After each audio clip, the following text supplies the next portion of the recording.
Ladies and gentlemen, welcome to Let's Get Into Entertainment. Dave, Business and entertainment, fellas. Hey, that's guys. what's up. Welcome back. Thank you, buddy. I'm happy to be back. Welcome back. I went to New Mexico. How was that? It was great. It was a scout with Lopez. We were checking out stuff in Santa Fe for our new movie. Beautiful city. That's coming. It was a beautiful city. They were open arms, They were, really looking forward to having a movie there. So hopefully, if all goes well. Was that playing in your head when you were there? What? Open arms? So now I come. I was very feelings when I was there. Really? No, it was great. It was a preliminary scout. I mean, if you're listening, one of the interesting things about being a producer and trying to set up movies and stuff is sometimes, even if you're not going, if it's not a full green light and you don't have all the money, it's good to go to cities and meet with mayors and meet with people, the film commission and stuff, and sort of figure out, get some excitement going, right? Because then they give you information that then you feed your investors, and then your investors get excited. And next thing you know, people are saying, like, look how committed this producer is. He was in New Mexico, like, scouting and stuff. This is for real. That's actually good, because you know what? You can knock out two birds with one stone. You take a little vacation, and then you come back to your investor and says, I have the perfect place. I met with the people. Yep.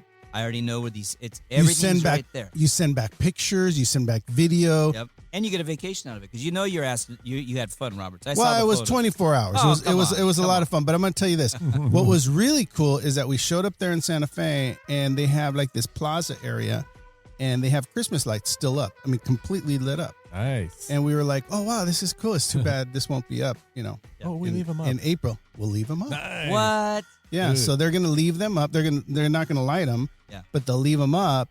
And when we show up, if in fact we get like the thumbs up from Sapna, we'll go and we'll shoot there, and the lights will be up, so we won't have to put lights up, which is a big plus, right? That's love.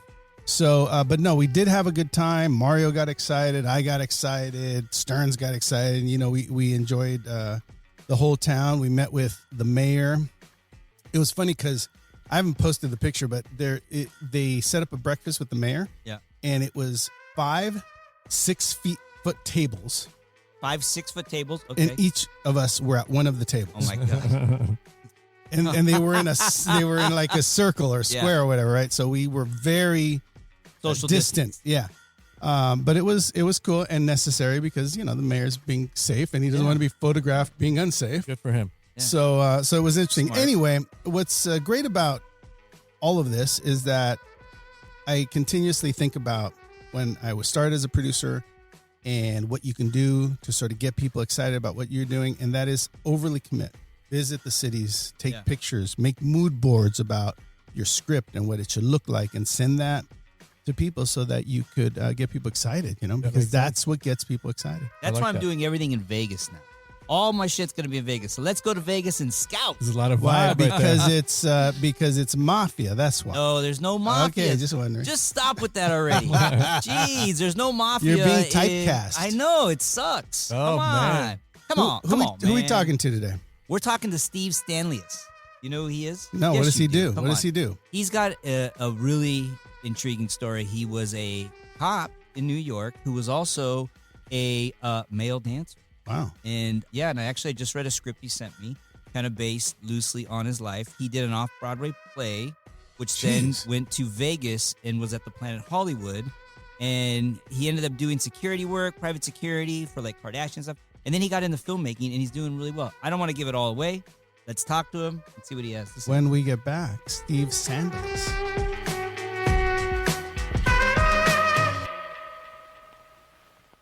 Ladies and gentlemen, welcome back to Let's Get Into Entertainment. The business of entertainment. Dude, it's a series. I'm sorry, go ahead. That's what's. I was just gonna say that's what's up. It is what's up. You're kind of fucking up the rhythm here, because you go there, then Dave goes there, then I get, And then you I get get my your little little two piece. cents. Yeah, you get That's your what's little piece. up. What's exciting about the business of entertainment is it is a business. And before we get to our guests, I want to say this. You tell stories. You want to get those stories made. You figure out how to pitch those as much as you can. And once you get in, if you are relentless, the business will open up to you. Yeah. It will. You're not going to fail in show business as a filmmaker. You're not, because so many films get done every year. Now, it's possible that you may not have the talent, that some of the other filmmakers in this town have. That's possible. Okay. So it's always a possibility that you may not be the next Robert Rodriguez. But if you continue to believe in yourself, trust yourself, know who you are, and write stuff or produce stuff or direct stuff, you will eventually break through. Yeah. And that's absolutely, I believe it 100%. Consistency is key. You will never fail if you believe. And yeah, it may take 50 years. Dude, it took me 50 years.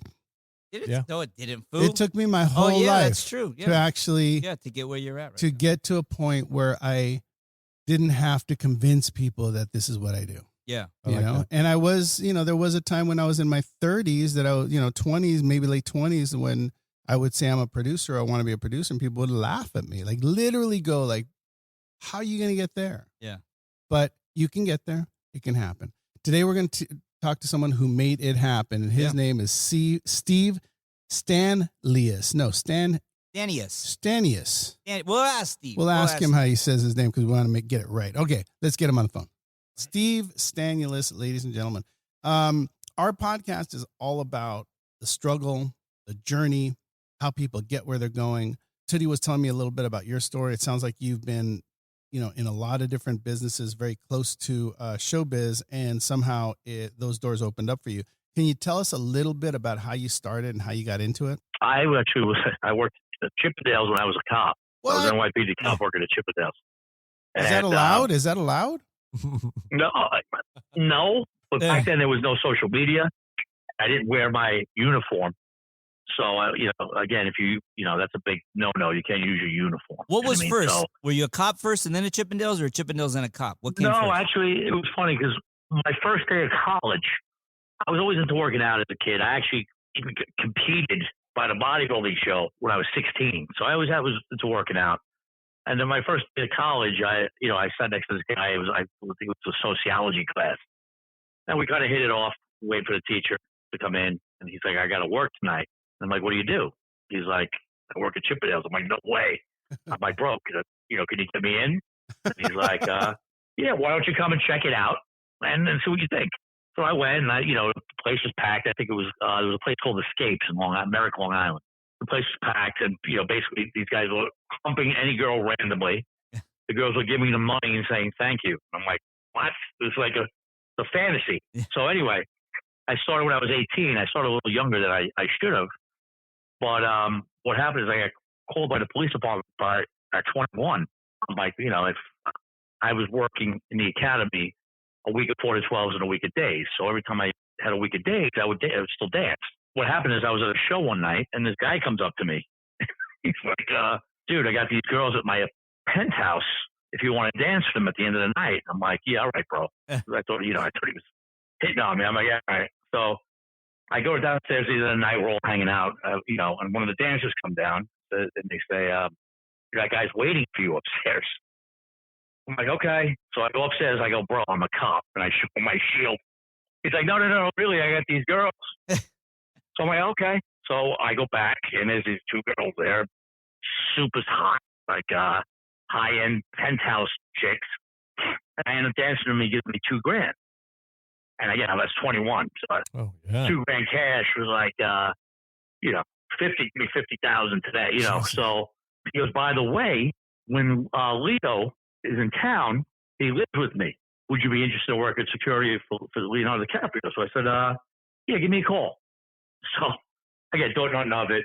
Next day I get a call. It's the guy. He's like, listen, Leo wants to meet you. Can you get here at 8? And I'm like, I can't. I'm doing a bachelorette party. But I can get there at 9, So he's like, okay. So I'm like, yeah, I'm sorry, bro. I can't get out. Anyway, I end up doing the party. It ends up running late. I don't get there till 10. So I get there, and, this is right after the Titanic. It's like 99. Again, I have no interest in the business at this time. And Leo's there. And again, he's right now like one of the biggest stars in Hollywood at the time. And that's when Leo was Leo, going out every single night. And again, I'm a stripper cop.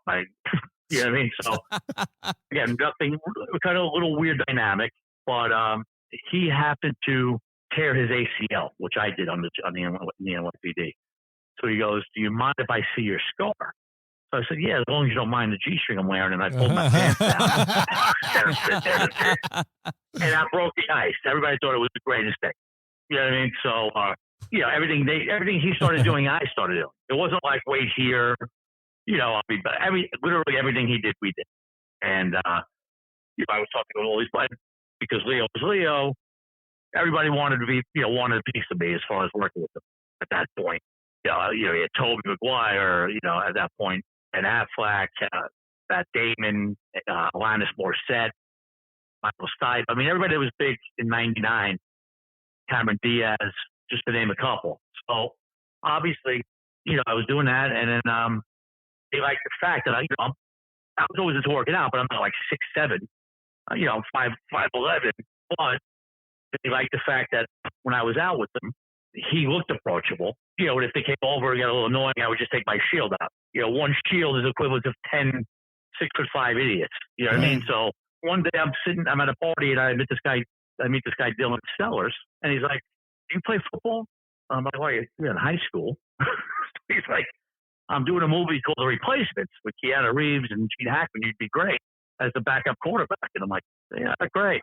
A week later, I'm in Baltimore, Raven Stadium.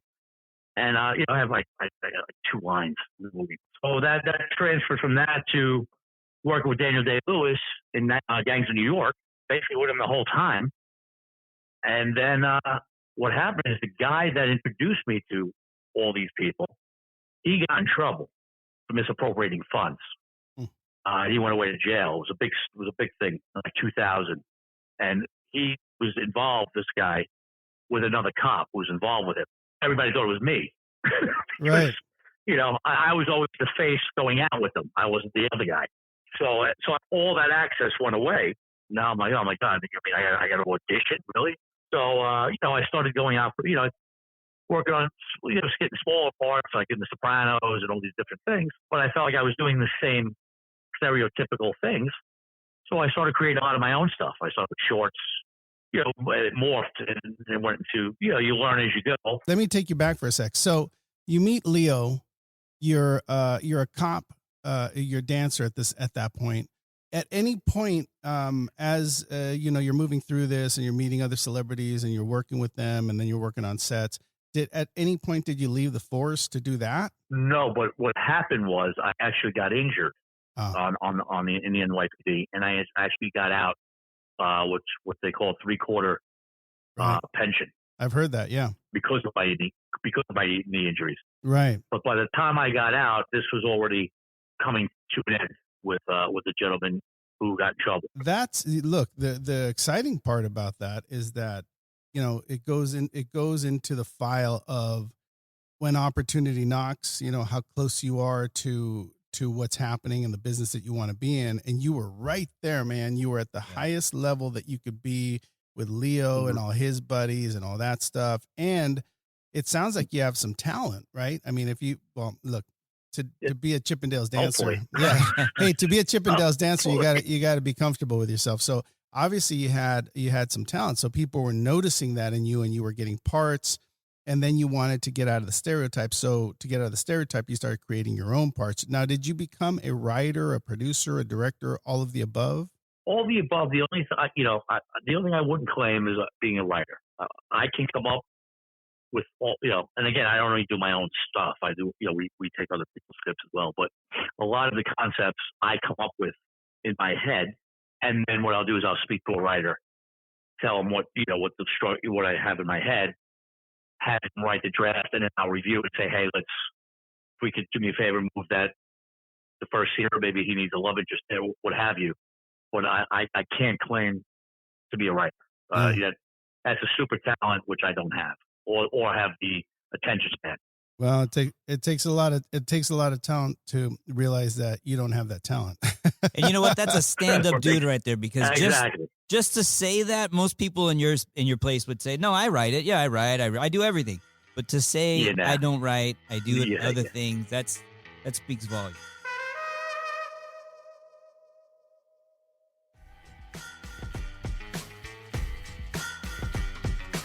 Where has your career taken you now? Again, I like doing all three of them equally. So I've gotten the question, what do you like better?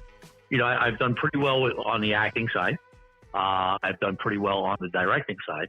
We've been doing pretty well on the producing side. I prefer not to do all three at the same time in any particular project. But like I said, sometimes you have some budget restrictions, and it's not the ideal situation. In the script, it's basically could this make money or not?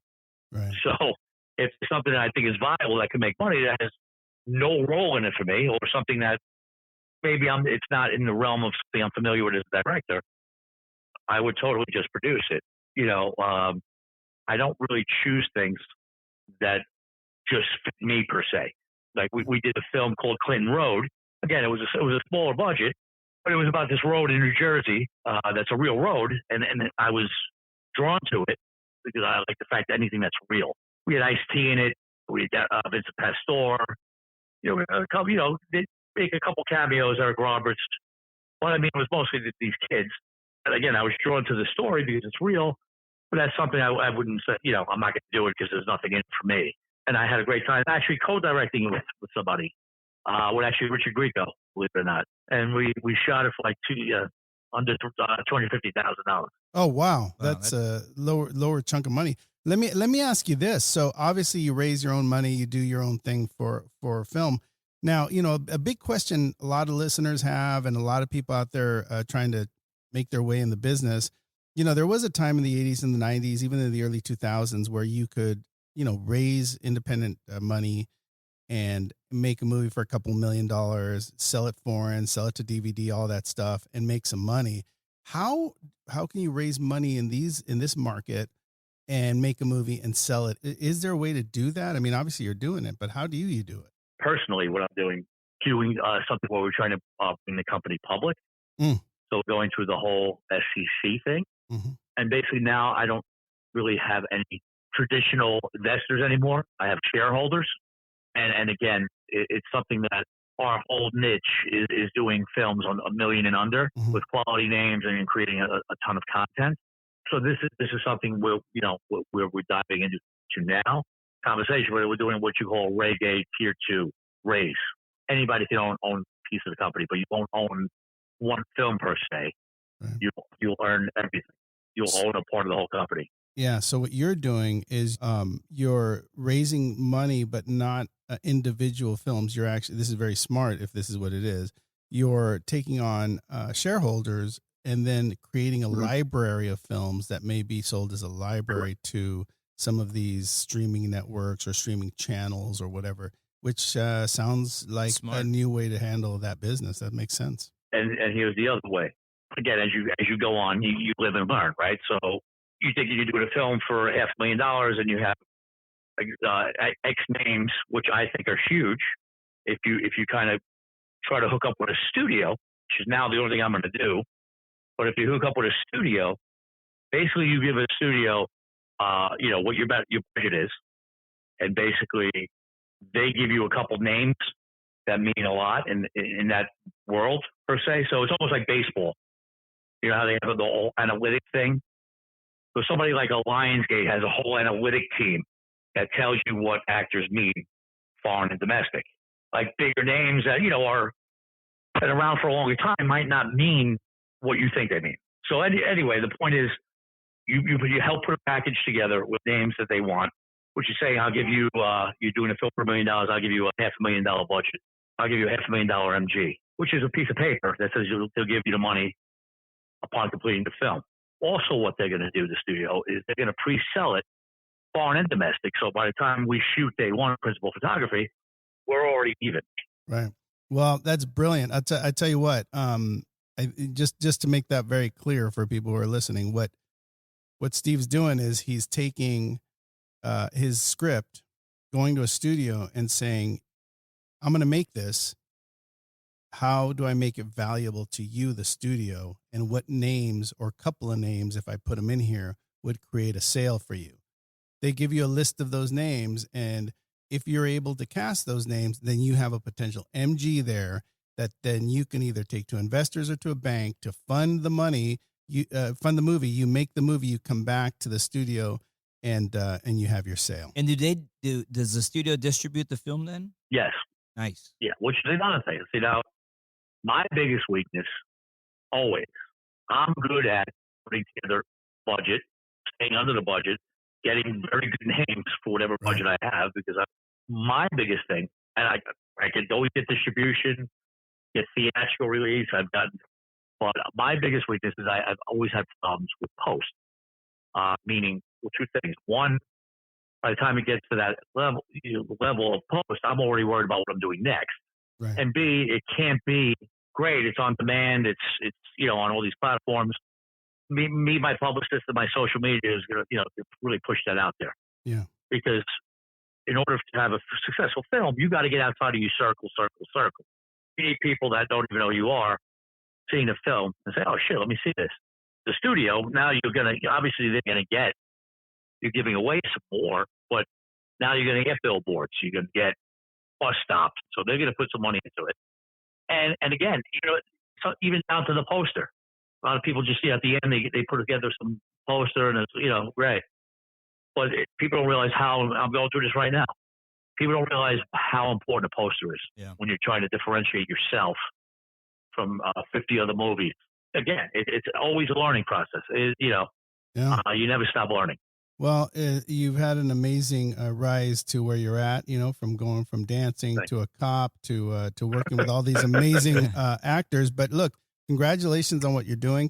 Good luck with what you're doing in the future. Would you come back and talk to us about whatever movie you finish up? I have no doubt. I've been talking to Steve, and him and I are going to do something soon. Yeah, like I said, I think we got something pretty good and pretty commercial. Yes, absolutely. And it's always the way when you at least plan it. We just have to speak about something and then it happens. So yeah, absolutely. That's how it goes, my brother. Yeah. All right, Steve, it was great talking to you, my friend, and I'll probably talk to you later on this week because I'm going to finish up the script that you sent me, and it's really good. Thanks for being on with us. Appreciate it. We'll talk to you soon. Okay. Thank you, Steve. Gentlemen, thank you so much. That was an amazing interview. I'll tell you why, because we all get there however we get there, right? As long as you're going to run into lots of different scenarios. Steve has one of them, how he does movies. A lot of indies have their way of doing movies. Do you want to work within the system? There's a way for you to do that. You just have to search for it. You have to insist on it in a way. How does that work? How does that box work? Find your way into it, pitch it, and make it happen. All right. So I need to move on because I want to talk about extrememusic.com. I was thinking we talk about extrememusic.com so much on this show. Yeah, we do. Because they're the bomb. Right, because they're the best. Yeah. But I was thinking about the Christmas music, right? We talk about Christmas music on the movies that we do. Yeah. And I was thinking it doesn't do it justice to just say, oh, Christmas music on extrememusic.com, right? No. I want to play for you a type of Christmas song that you can pick for your movie or your commercial or whatever, right? Yeah. And here it is. What a gladsome tidings be, which inspire your heavenly soul.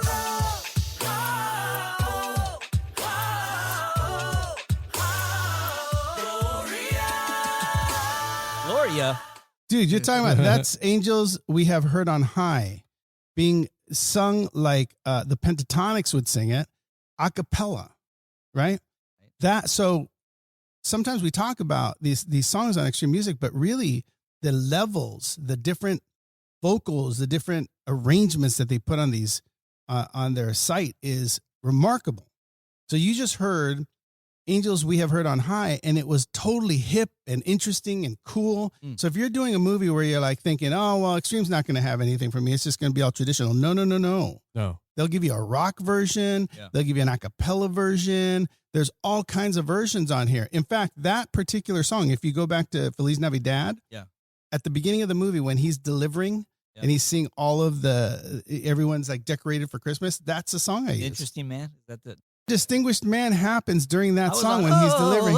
Yeah. I was there. That was that was your vibe right there. That was my vibe. Extrememusic.com. I did that whole thing with the hand up. The hand, everything. Roberts loved that. Extrememusic.com will give you all of these different versions, so don't think you're going there for just Christmas. You go there for like a feeling, right, Davey Dave? It's a whole all thing. About the vibes. All about the feeling. So again, hat tip to Extreme Music and Russ Emanuel.